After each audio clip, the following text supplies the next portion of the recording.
What's up, everybody? Adam here, and I'm coming to you with the weekly haul of January 20th, 2016. Actually had a pretty small haul this week, not a lot of books. In fact, I even got shorted one. My store, for whatever reason, did not get all of their copies of Batman and Robin Eternal number 16, so that kind of shorted my pile immediately. But let's go ahead and take a look at what I got. I'm going to start with some back issues that I picked up. I actually picked up a couple of the Harley Quinn Little Black Book variants. I got Justice League of America, JLA, number 6, and Harley Quinn, number 23. Unfortunately, I didn't really get the ones I want. This is the black and white one. I was really hoping for the sketched variant of this. I really have been enjoying the look of the sketch variants, and while the black and white one does look pretty nice, it's an okay one. I really prefer the sketch. And on the Harley Quinn one, I actually got the full color one. And I was really hoping for the blue sketch cover variant. And my shop has that cover. I think they want like $8 for it, so I may end up going in and buying that because it's the cover I really, really wanted.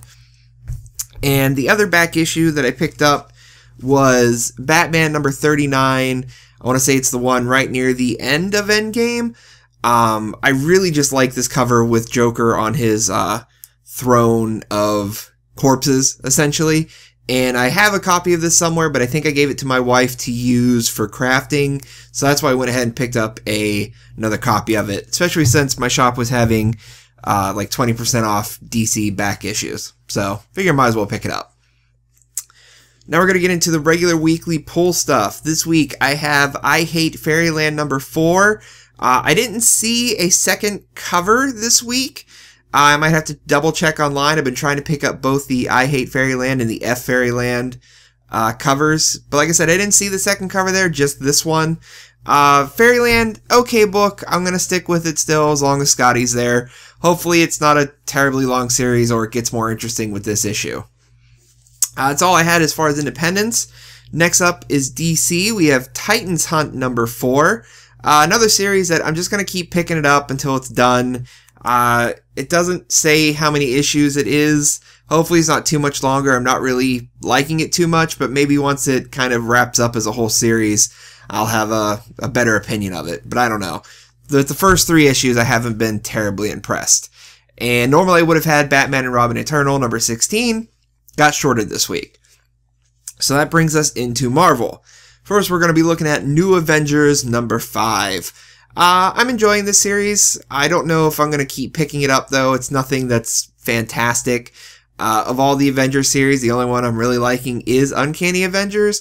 But I'll give this maybe 1 or 2 more issues and decide if this is something I want to keep picking up.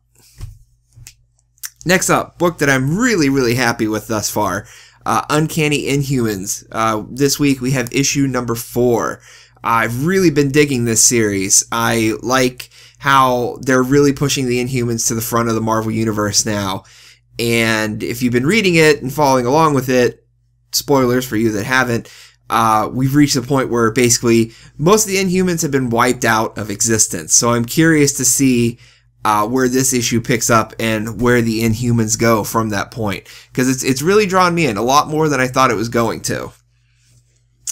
Then we have Drax number 3, written by CM Punk. That's pretty much the only reason I'm picking this series up.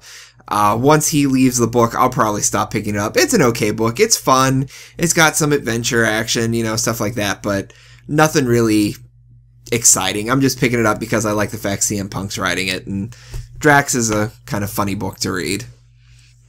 And then a book I've really, really liked number 1 of, Uncanny XMen number 2.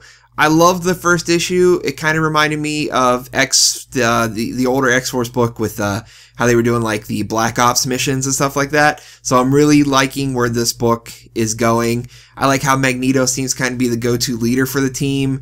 And I don't know, it's a really cool book. I'm really enjoying it. I cannot wait to read issue number 2. If it stays as good as it is, it might actually rival Extraordinary X-Men as my favorite X book out there right now. But that is everything, which brings us to the comic book pick of the week. This week we're going to be looking at a title that I believe the first issue actually was my pick of the week a few weeks ago. And number 2 now is going to be the pick of the week again. It's by one of my current favorite writers, Matt Hawkins. He has quite a few books out right now. We got this one I'm going to be talking about in a second, The Tithe, Postal, and he's going to be bringing us, I believe it's Think Tank. He's relaunching that series here soon. But what we're going to be looking at this week is Symmetry number 2. I really enjoyed the first issue. This is sort of it's a dystopian future type of thing, but it's a lot of kind of commentary on society right now and about race and stuff like that. And it's very interesting, or at least that's been my interpretation of it, at least. The first issue kind of set us up with how the society is perfect due to the fact that there's no free will and a lot of repression like that to keep everybody in line. But because everybody's in line, there's no crime, stuff like that. And then at the end of the first issue, you know, they make this discovery about these other people. So I've really enjoyed it. He's been doing a lot of thought-provoking stuff. So between this and The Tithe, a lot of good stuff. I haven't really read a lot of Postal. I might get into that in the future. But definitely pick up Symmetry. Really good book. Pick up the first one if you haven't yet. But that's why Symmetry number 2, comic book pick of the week. So yeah, that is everything I had. Like I said, pretty short haul this week. If you liked the video, everybody, give us a thumbs up. Always helps us. And I'd also love to hear from you. Put anything down there in the comments, what you're reading, if you picked up any of the picks of the week, if you liked them, if you disliked them, whatever the case may be. So, until next video, this is Adam, signing off.